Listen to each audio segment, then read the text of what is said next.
बिस्मिल्लाहिर्रहमानिर्रहीम। अस्सलाम वालेकुम। बच्चों, मेरा नाम मोहम्मद इकबाल है और मैं यूनिक ग्रुप ऑफ इंस्टीट्यूशन में इकनॉमिक्स का टीचर हूँ। उम्मीद है अल्लाह के ख़ास फजल व करम से आप तमाम लोग, आपके अहबाब, आपके रीज़ो अकारिब, आपके ख़ानदान वाले सब बाखैरियत होंगे। बेटे, ऑनलाइन क्लासेस इकनॉमिक्स पार्ट 1 में हम चैप्टर मार्केट इक्विलिब्रियम पढ़ रहे थे और लास्ट हमारा लेक्चर जो था उसमें हमने इसी चैप्टर के MCQ डिस्कस किए थे। MCQ तो शॉर्ट जो है ये हमारे पेपर का एक मेजर पोर्शन काउंट किए जाते हैं, इसलिए आपको जब भी MCQ सॉल्व करवाए जाते हैं तो आगाज़ में आपको जो है इसकी हिदायत, इसकी प्रिकॉशन बताई जाती हैं कि MCQ सॉल्व करने में कभी भी अंदाज़ा नहीं लगाना। आपने तसल्ली से, इत्मीनान से आपने क्वेश्चन पढ़ने के बाद उसके चारों ऑप्शन ABCD को आपने बगौर पढ़ना है। उसके बाद आपने ये डिसाइड करना है उनको पढ़ने के बाद कि इनमें से इसका राइट वन ऑप्शन कौन सा हो सकता है। तो बेटे, हम जो है MCQs पढ़ रहे थे, हमारा वही टॉपिक रहेगा। तो आज हम वहाँ से स्टार्ट करते हैं जहाँ पे हमने लास्ट लेक्चर में अपने MCQ छोड़े थे। क्वेश्चन है बेटा कि when there is no change in supply on changing price this is called. के एक क्योंकि डायग्राम, इस चैप्टर जिस डायग्राम के मुतालिक है वो आपको मैं यहाँ बना देता हूँ ताकि हमें, तो इसमें बेटे हम इसको एहतियातन जो है पहले ये इक्विलिब्रियम है इसको यहाँ फॉर्म कर लेते हैं। ये इक्विलिब्रियम का डायग्राम है, ये बैलेंस्ड आउटपुट है और ये बैलेंस्ड प्राइस है। क्योंकि हमारे तमाम MCQ जो हैं वो इसी डायग्राम से मुतल्लिक़ हैं, इसलिए आपको ये पहले बताना है।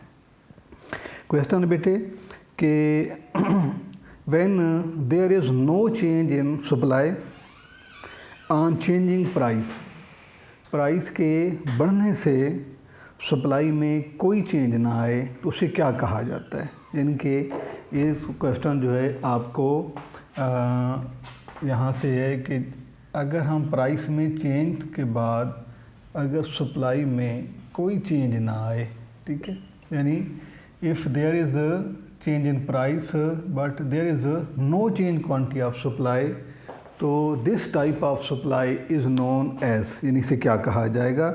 पहला ऑप्शन है बेटा fix supply, variable supply, short period supply, long period supply. तो जब क्वांटिटी ऑफ डिमांड जो है वो इनइलास्टिक होती है with respect to change in price, तो इसे हम कहते हैं फिक्स सप्लाई। इस सूरत में जो हमारा आंसर होगा बेटे वो फिक्स्ड सप्लाई होगा और फिक्स सप्लाई का कर्व जो है वो पैरेलल टू Y एक्सिस बनता है जी। उसके बाद नेक्स्ट क्वेश्चन है, ये 2017 में भी पूछा गया है, 2016 में भी ये क्वेश्चन पूछा गया है। क्वेश्चन है बेटे कि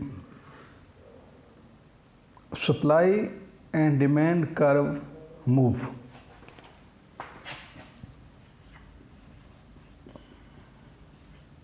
सप्लाई एंड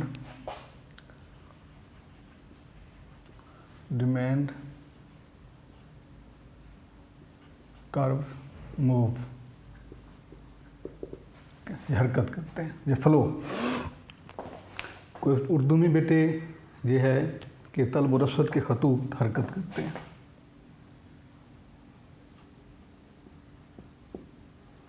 रसद के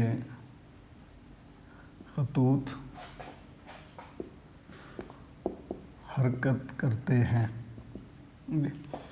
2016 और 2017 ये इन दोनों सालों में ये सवाल पूछा गया है। तो इसके लिए आपको ये आपके डायग्राम आपकी हेल्पफुल रहेगा इसमें एमसीक्यूज़ को समझने के लिए। क्वेश्चन है कि डिमांड कर्व, ये डिमांड कर्व है और ये सप्लाई कर्व है। क्वेश्चन है मूव करते हैं, किस सूरत में मूव करते हैं। इसके ऑप्शन जो हैं बेटा, पहला option A, B, C, D. पहला ऑप्शन है in same direction, move in same direction, एक ही समत में मूव करते हैं क्या जी, के अलावा अपोजिट डायरेक्शन, मुखालिफ समत में, या parallel to each other, parallel to each other, एक दूसरे के मुतवाज़ी जाते हैं, या ये है कि ये वर्टिकल होते हैं। अब ये एमसीक्यू जो है ऐसा समझने वाला है कि ये सप्लाई कर्व है, सॉरी ये सप्लाई, ये डिमांड। अब सप्लाई कर्व हमारा ये है, ये सप्लाई कर्व है, और ये जो नेगेटिव कर्व है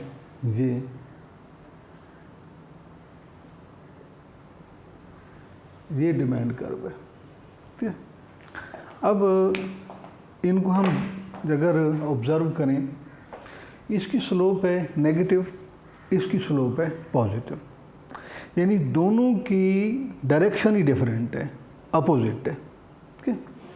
अब इसमें हम आंसर देखते हैं, सेम डायरेक्शन का मतलब होता है एक ही डायरेक्शन में, यानी दोनों की स्लोप एक जैसी होती है। जिस तरह से जिस नौइयत के सप्लाई कर्व होते हैं उसी नौइयत का जो है वो डिमांड कर्व होता है। तो ये जो है क्वेश्चन, ये आंसर गलत है।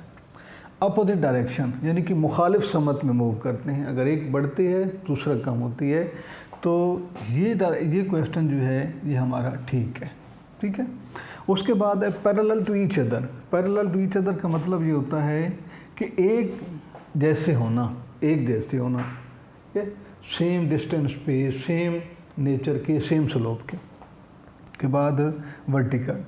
तो इसका आंसर बेटे क्या है कि डिमांड कर्व और सप्लाई कर्व जो है ये एक दूसरे के क्या होते हैं, मुखालिफ समत में होते हैं। They are in opposite direction of each other, ये एक दूसरे के मुखालिफ समत में ये मूव करते हैं। तो ये एमसीक्यू था बेटा 2017 और 2016 में।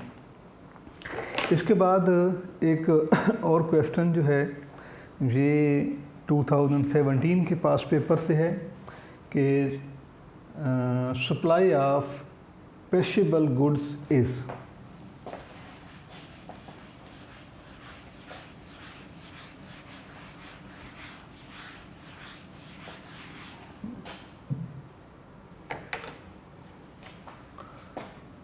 supply of perishable goods is A, B, C, D। पहला ऑप्शन है बेटे लेस इलास्टिक, कम लचकदार होती है, मोर इलास्टिक, सॉरी नहीं, इन इलास्टिक। ये ऑप्शन है इन इलास्टिक। थर्ड ऑप्शन है मोर इलास्टिक, और लास्ट है इन्फिनिट इलास्टिक। के क्वेश्चन है बेटे कि सप्लाई ऑफ पेरिशेबल गुड्स, इसको हम लिखते हैं बेटा ज़िया पज़ीर अशिया। ज़िया पदीर अशिया की रसद, सप्लाई जो है, ये इसकी नौइयत क्या होती है। तो पेरिशेबल गुड्स के बारे में आपको पहले बताया है कि ये वो चीज़ें होती हैं जिनको हम ज़्यादा देर तक, यानी कि जो स्टोर की नहीं जा सकती, इनकी लाइफ कम होती है, ख़राब हो जाती हैं। जिस तरह से दूध है, मछली है, सब्ज़ियां हैं, बेकरी आइटम है, ये वो चीज़ें हैं, फल वगैरह हैं, ये वो हैं जो जल्दी ख़त्म हो जाते हैं। तो इनकी सप्लाई के बारे में जो क्वेश्चन पूछा गया है हमसे 2017 में, और हमें पता है कि ये इन चीज़ों की सप्लाई जो है ये विद रिस्पेक्ट टू प्राइस जो है इनइलास्टिक होती है, यानी प्राइस बढ़ जाए, प्राइस कम हो जाए, इनकी नौइयत या इनकी क्वांटिटी सेम रहती है, उस पर कोई फ़र्क नहीं पड़ता। तो जो जिन चीज़ों की सप्लाई पे कोई फ़र्क नहीं पड़ता, वो का सप्लाई कर्व जो है वो इस तरह से होता है, ठीक है जी, यानी कि इनइलास्टिक। तो क्वेश्चन पढ़ते हैं जी। ज़िया पदीर अशिया की रसद के supply of perishable goods less elastic, कम लचकदार, ये गलत है। इनइलास्टिक यानी गैर लचकदार, इनकी में जिसमें कोई तब्दीली नहीं आ सकती, जैसे कि ये कर्व मैंने आपके सामने बनाया है। मोर इलास्टिक, ये ऑप्शन गलत है। इनफीरियर इलास्टिक, ये भी ऑप्शन गलत है। तो supply of perishable goods is in elastic, गैर लचकदार होती है। तो ये बेटे कुछ MCQs हैं जो कि हमारे लास्ट लेक्चर में से अभी रिमेनिंग थे, जो कि हमने इस लेक्चर में सॉल्व किए हैं। अब हम इसी चैप्टर का, ये जो हमारा चैप्टर हम पढ़ रहे थे, इसमें हम इसके साथ में जो शॉर्ट दिए हुए हैं उनको डिस्कस करते हैं, और जो है साथ ये भी देखना है कि पास पेपर में इनमें से कोई शॉर्ट किस साल आया है। शॉर्ट क्वेश्चन आंसर, ये हमने इसके साथ ऐड करना है। तो क्वेश्चन इसमें बेटे बहुत सिंपल से हैं। सबसे पहला क्वेश्चन जो है वो है कि what is meant bye market equilibrium. पहला क्वेश्चन है मार्केट इक्विलिब्रियम के हवाले से, और ये 2018 में ये सवाल पूछा गया है कि मार्केट का इक्विलिब्रियम जो है वो क्या मतलब है, कैसे होता है।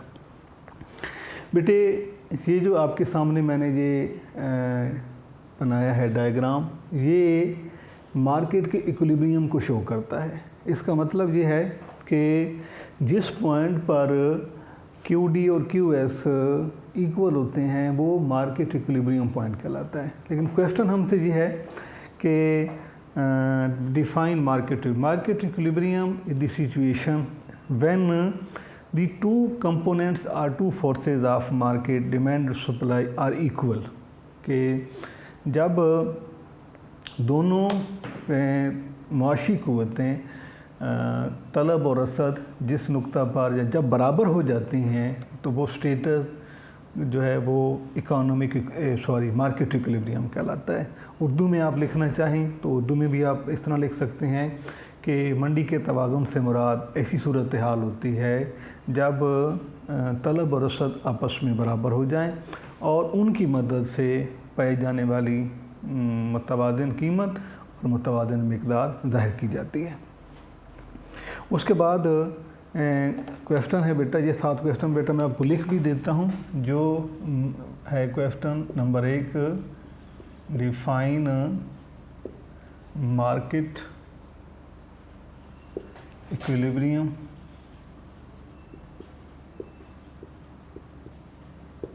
ये 2018 में ये सवाल पूछा गया है। उसके बाद है what is meant by balance price. Next question है what is meant by equilibrium price, भी आप उसे लिख सकते हैं या आप बैलेंस्ड प्राइस भी लिख सकते हैं। और ये क्वेश्चन जो है ये बेटा 2019 के पास पेपर में सवाल पूछा गया जी।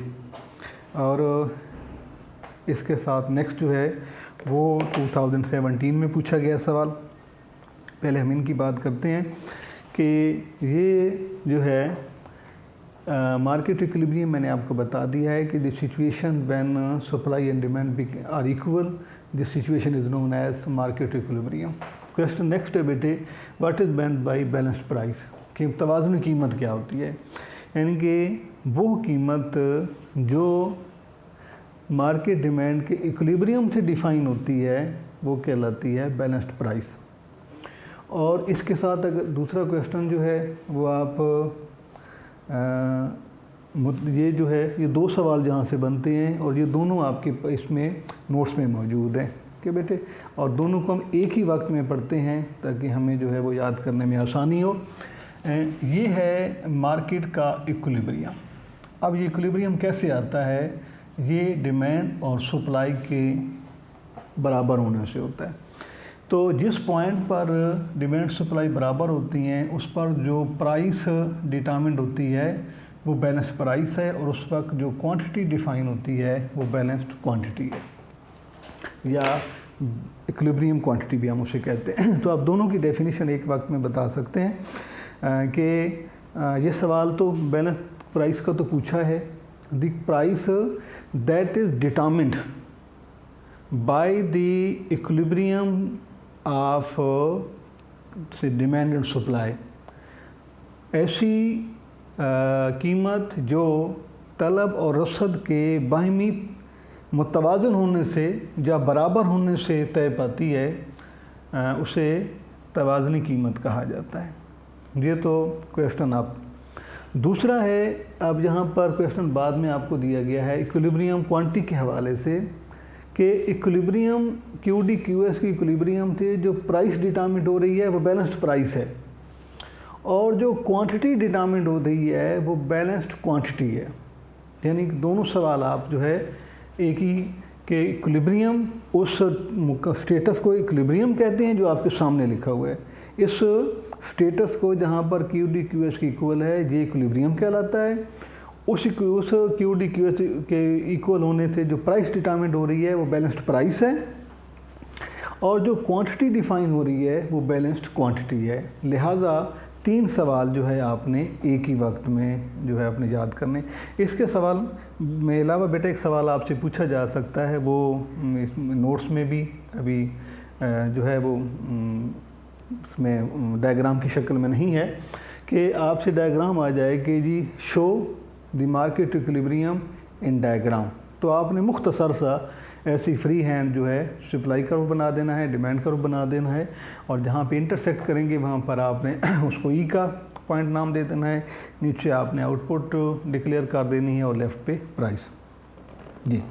उसके बाद क्वेश्चन है बेटे कि what is meant bye market price. ये भी 2017 में पूछा गया है। इज़ meant by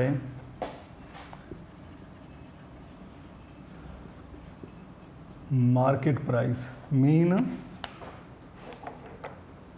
बाज़ारी कीमत। 2017 के पास पेपर में जो क्वेश्चन पूछा गया है ठीक। तो इसके साथ जो है आपने नेक्स्ट क्वेश्चन भी मैं आपको लिख देता हूँ बेटा कि व्हाट इज़ नॉर्मल प्राइस, क्योंकि जो हमने इकट्ठी पढ़ी हैं इसलिए जो है इनको हम जहाँ पे इकट्ठाई डिफाइन कर देते हैं जी। तो ये क्वेश्चन जो है मार्केट प्राइस का ये 2017 में पूछा गया है। तो एक ही वक्त में दोनों प्राइसेस को हम लोग डिफ़ाइन कर देते हैं। यहाँ पर बेटे हम बात करते हैं कि जहाँ पर QD QS बराबर होते हैं वहाँ पर प्राइस डिटरमिन्ड होती है। यानी price is determined by the equilibrium of supply and demand. जहाँ पर कीमत और जहाँ पर तलब और रसद बराबर होती हैं वहाँ पर कीमत तय पाती है। अब कीमत तय पाने की दो सूरतें हो सकती हैं। ये जो प्राइस डिटर्मिनेशन है there are two of kind. One, अगर QD QS का इक्विलिब्रियम से पाई जाने वाली प्राइस टाइमली है, टेम्पररी है, तो फिर वो कहलाएगी मार्केट प्राइस। और अगर वो डिटर्मिनेशन जो है शॉर्ट पीरियड या लॉन्ग पीरियड के लिए है तो फिर वो कहलाएगा नॉर्मल प्राइस। ये दोनों में डिफरेंस है। अब जो मार्केट प्राइस है वो चेंज होती रहती है, यानी फ्लक्चुएट करती है, कभी ज़्यादा हो जाती है, कभी कम हो जाती है, और जो डेली की प्राइस होती है हर रोज़ नहीं होती है। जबकि जो नॉर्मल प्राइस है ये शॉर्ट रन के लिए और लॉन्ग रन के लिए जो है ये मार्केट को डोमिनेट करती है। तो इसलिए जब आपसे डेफिनेशन पूछी जाएगी तो आपने बताना है कि market price is determined by the temporary equilibrium of quantity of supply and market price can be determined in perishable goods and durable goods। उसके बाद जो बेटा नॉर्मल प्राइस है, नॉर्मल प्राइस में आप बताएंगे कि normal price is determined by the per short run and long run period equilibrium of demand and supply. This is known as normal price. तो नॉर्मल प्राइस जो है ये ज़्यादा अरसे के लिए होती है, जबकि मार्केट प्राइस जो है ये फ्लक्चुएट करती है जी। उसके बाद क्वेश्चन है बेटा कि ड्यूरेबल गुड्स क्या हैं और पेरिशेबल गुड्स क्या हैं जी। तो इन दोनों का जो है ये आपको मैंने पहले यहाँ पर बेटा लिख के भी दी हैं क्वेश्चन कि गुड्स के हवाले से जब हम बात करते हैं तो एक क्वेश्चन आता है हमसे कि डिफाइन पेरिशेबल गुड्स या पदीर अशिया, और फिर आएगा व्हाट आर ड्यूरेबल गुड्स जी। बेटे ये सवाल आपसे जो है यहाँ पे 3 फॉर्म्स हो सकती हैं। एक तो ये है कि इंडिविजुअली आपसे पूछ लिया जाए कि पेरिशेबल गुड्स यानी ज़िया पदीर अशिया क्या होती हैं, या इंडिविजुअली ये पूछ लिया जाए कि व्हाट आर ड्यूरेबल गुड्स, या इसके अलावा ये सवाल हो सकता है कि what is difference between perishable good and durable good, कि ज़िया पदीर अशिया और पायदार अशिया में क्या डिफरेंस होता है। यानी कि ये सवाल भी आपसे इस तरह से पूछा जा सकता है। तो बेटे इसमें जो है आपने अगर आपसे ये इंडिविजुअली पूछा जाए तो डिफ़ाइन करके एग्जांपल बता देनी है, ड्यूरेबल गुड्स को भी पूछा जाए तो डिफ़ाइन करके एग्जांपल बता देनी है, और अगर दोनों का फ़र्क पूछा जाता है तो फिर बेटे आपने दोनों को जो है वो कॉलम में आप लिख लें, आपकी मर्ज़ी है, एक तरफ पेरिशेबल और एक तरफ जो है ड्यूरेबल, या आप इनको जो है पहले एक की डेफिनेशन लिख लें फिर दूसरे की। तो पेरिशेबल गुड्स के बारे में आप ये जानते हैं कि वो ऐसी चीज़ें जिन्हें हम that can not be stored for the long period of time, जिन्हें शॉर्ट पीरियड या लॉन्ग पीरियड ऑफ टाइम के लिए उन्हें हम महफूज नहीं कर सकते, उन्हें ज़ख़ीरा नहीं कर सकते जलता, और ये बहुत जल्दी ख़राब हो जाती हैं, बेकार हो जाती हैं। मसलन जो है फ़िश है, वेजिटेबल्स हैं, फ्रूट हैं, ये एग्जांपल हैं इनकी। और जो ड्यूरेबल गुड्स हैं ये उनके अपोजिट होती हैं, यानी कि the goods that can be stored for the long period of time और शॉर्ट पीरियड ऑफ टाइम, और दैट कैन बी यूज जो है रिपीटेडली, उन्हें हम बार बार इस्तेमाल कर सकते हैं, ज़्यादा देर तक हमारे इस्तेमाल में रहती हैं। मसलन पंखा है, फर्नीचर है, वाइट बोर्ड है, ये वो चीज़ें हैं जो कि ड्यूरेबल गुड में जिनको शुमार किया जाता है जी। तो इनकी एग्ज़ाम्पल जो है आप जो है फर्नीचर है, उसके अलावा जो है आम तौर पे जो गुड्स होती हैं, जो स्टेबल गुड्स होती हैं, उन्हें हम जो है वो ड्यूरेबल गुड्स में शुमार कर सकते हैं जी। इसके बाद बेटे आपसे जो है एक सवाल प्राइस के हवाले से ही है, और इसमें 3 हवालों से दो हवालों से प्राइस का पूछा गया है जी। एक है बेटे जिस तरह से हमने बात की थी कि ये जो नॉर्मल प्राइस है, नॉर्मल प्राइस के बारे में हमने पढ़ा था। नॉर्मल प्राइस वो है जो डिटरमिन्ड होती है QD और QS के परमानेंट इक्विलिब्रियम से। तो नॉर्मल प्राइस जो है एक बेटे होती है शॉर्ट रन की, या शॉर्ट पीरियड भी आप उसे कह सकते हैं, शॉर्ट पीरियड नॉर्मल प्राइस, और उसके बाद है लॉन्ग पीरियड नॉर्मल प्राइस जी। तो इसमें फ़र्क जो है वो ये है कि शॉर्ट पीरियड में अगर किसी चीज़ की डिमांड बढ़ती है और उसको जो है आगे उसकी सप्लाई को पूरा करने, उसकी डिमांड को पूरा करने के लिए सप्लाई भी बढ़ा दी जाती है, लेकिन थोड़े अरसे के लिए बढ़ती है, तो वो शॉर्ट रन में आ जाती है। इसमें जो है फिक्स वेरिएबल को फिक्स फैक्टर को हम चेंज नहीं कर सकते। इसमें ये होता है, अगर किसी चीज़ की डिमांड बढ़ गई है, उसकी सप्लाई को हम जो है वो फैक्ट्री का उस प्रोडक्शन यूनिट का टाइम बढ़ाकर पूरी कर सकते हैं, उसमें डबल शिफ्ट कर सकते हैं, नंबर ऑफ़ वर्कर्स को बढ़ा सकते हैं, नंबर ऑफ़ मशीनरी को बढ़ा सकते हैं।